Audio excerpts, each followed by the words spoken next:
एक वस्तु को 5270 रुपए में बेचने पर एक व्यक्ति को 15% की हानि हुई।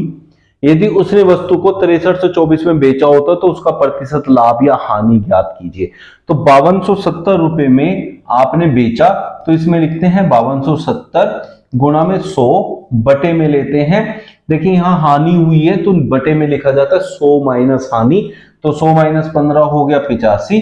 तो आप इसे डिवाइड करेंगे, डिवाइड करके देखिए क्या आएगा, 17 5 85, 17 3 51, 310, 5 से इसको काटिए, 5 6 30, 5 दूनी 10, 6200 रुपए की वो वस्तु है, 6324 रुपए में आपने बेची है, तो 124 रुपए का फायदा हुआ। 124 रुपए आपने कमाए कितने रुपए लगाकर, 6200 रुपए लगाकर। तो इसको लिखेंगे बटे में गुणा 100, मतलब क्रय मूल्य। 2 जीरो से 2 जीरो जाएगा, तो यहां देखें 2 गुना चलेगा, तो 2% का यहां आपको फायदा मिलेगा। एक समबाहु त्रिभुजाकार बोर्ड की भुजा 12 मीटर है, 4.5 प्रति मीटर की दर से बोर्ड की फेंसिंग की लागत ज्ञात करें।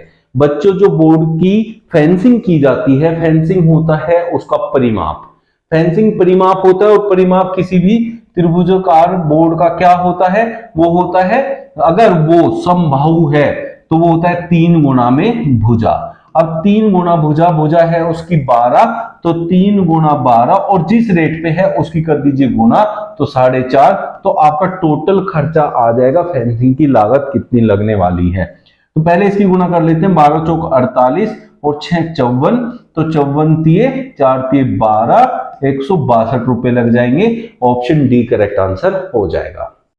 बहुत बढ़िया सा एक क्वेश्चन आप लोगों के लिए, जो बहुत ज्यादा पूछा जाता है, एसएससी, सीएचएस, एलएमटीएस, सीजीएल सभी में ये क्वेश्चन लगभग आता है। तो देखिए क्या ट्रिक होती है, उसने कहा 15 और 45 का तृतीय समानुपाती ज्ञात करें। तो ऐसे केस में जो दूसरा नंबर होता है इसका वर्ग, मतलब इसकी 2 बार गुणा को अगर पहली संख्या से भाग कर देते हैं तो आपका आंसर आ जाता है। तो 45 की 135 होता है, आपका आंसर हो गया ऑप्शन बी। बहुत आसान सा ये तरीके से आप कर सकते हैं। एक व्यक्ति 1800 मीटर लंबी गली को 5 मिनट में पार कर जाता है, उसकी चाल कितनी है लेकिन किलोमीटर प्रति घंटा में बतानी है।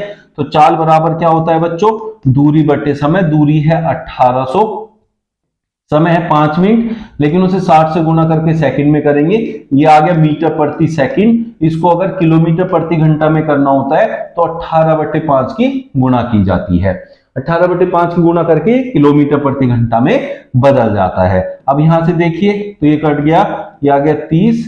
अब यहां से करें तो 5 छंग 30। अब जाए तो यहां क्या बनेगा, देखिए 5 से इसको काटें पहले, 5 दिए 15, 5 छंग 30, 6 छंग 36, 21.6 बन जाएगा, जो कि ऑप्शन सी होगा। इस तरीके से करेंगे तो कभी गलत नहीं आएगा।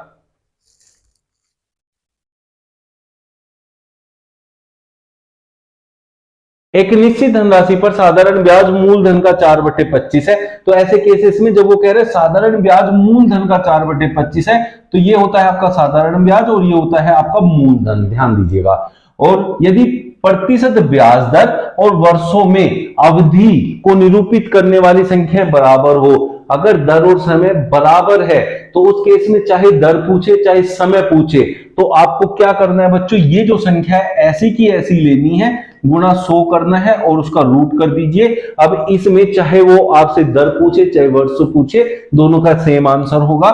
देखिए 25 चौक 100, 4 चौक 16 का रूट होता है 4, तो 4 वर्ष आपका आंसर हो जाएगा और 4% उसकी दर भी होगी।